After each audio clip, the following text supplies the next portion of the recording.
Hello, smart investors. We have another great discussion that we're going to get into here today on everyone's favorite topic, which is dividend stocks. So the markets continued their volatility, and there's a lot of head scratchers, a lot of us looking at some of these stock prices, wondering what it all means and wondering what on earth is going on. But really, this gives us a great chance to buy great companies at bargain prices. So guys, these videos take me a lot of time to do the research on and put together. So the best way that you can help me out is to hit that like button, and that like button is right next to the dislike button, so make sure you hit the right one.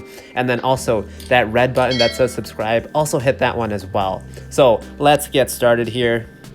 The first stock is actually not one that I own, but I have seen this one sporadically being shown in other YouTube portfolios, and that one is Cardinal Health, currently trading at $47.68. So Cardinal Health, for those of you who don't know, is a healthcare services and products juggernaut of a company. It offers medical products, pharmaceuticals, and much more.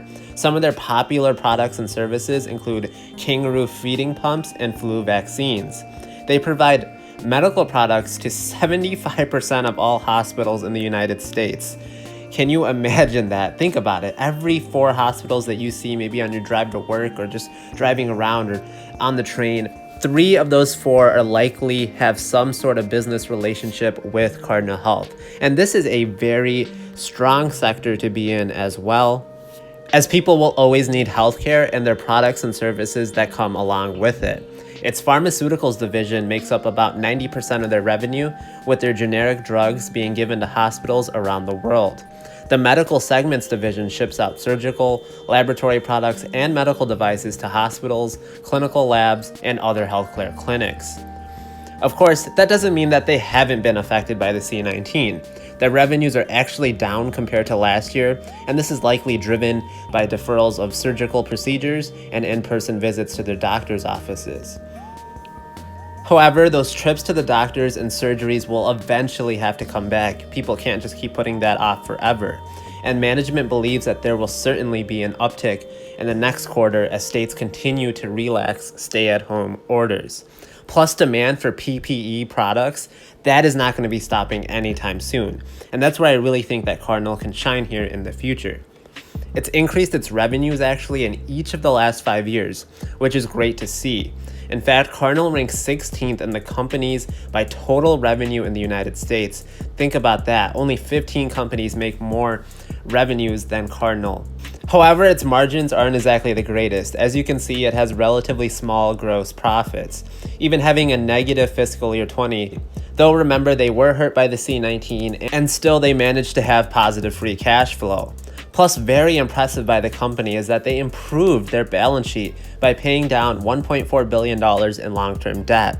Companies love to tack on new debt every year, so I'm glad to see a company actually pay it off. Now, I know what you guys really want to hear about is that juicy dividend. So currently you get about 4.11% yield as Cardinal Health pays out about 35% of its earnings to shareholders in the form of dividends. Its 5-year growth rate is almost 8%, which I'd say is above average for a stock that already has a high starting yield like this.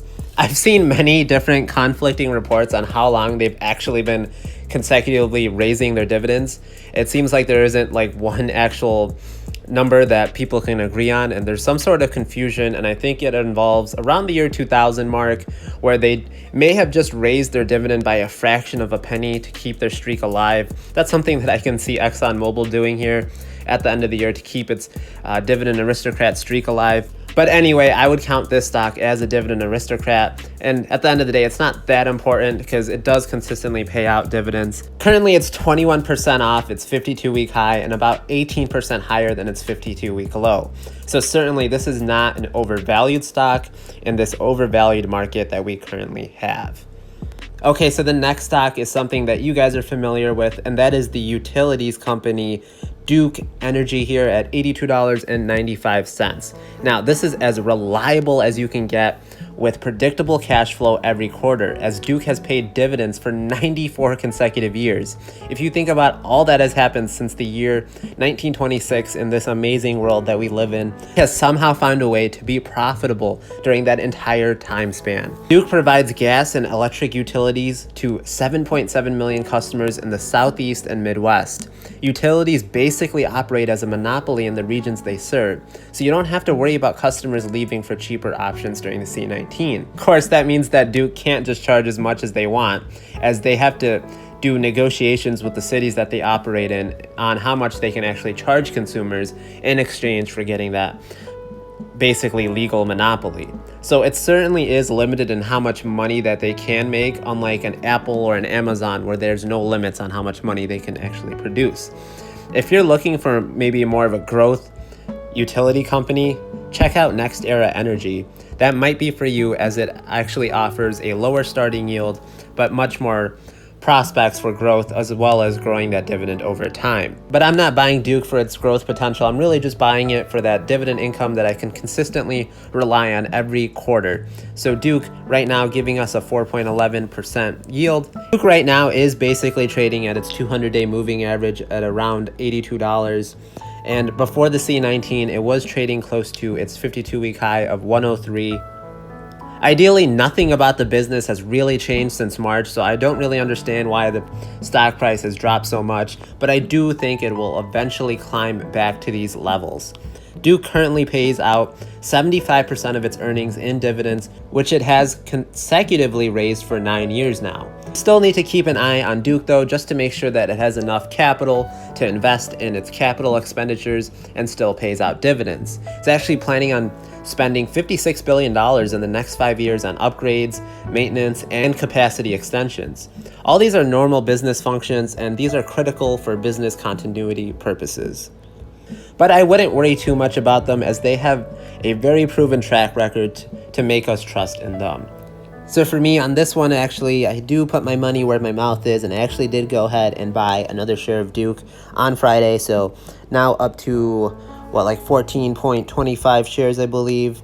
Yep, I actually had some of my dividends actually reinvest into more shares of Duke. So I got another 0.15 of Duke.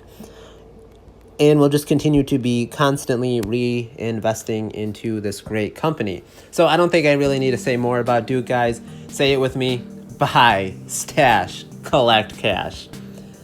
All right, guys. So this next stock is actually probably going to be the most controversial. So be sure to hit that like button, and it somehow just maybe might make this less controversial.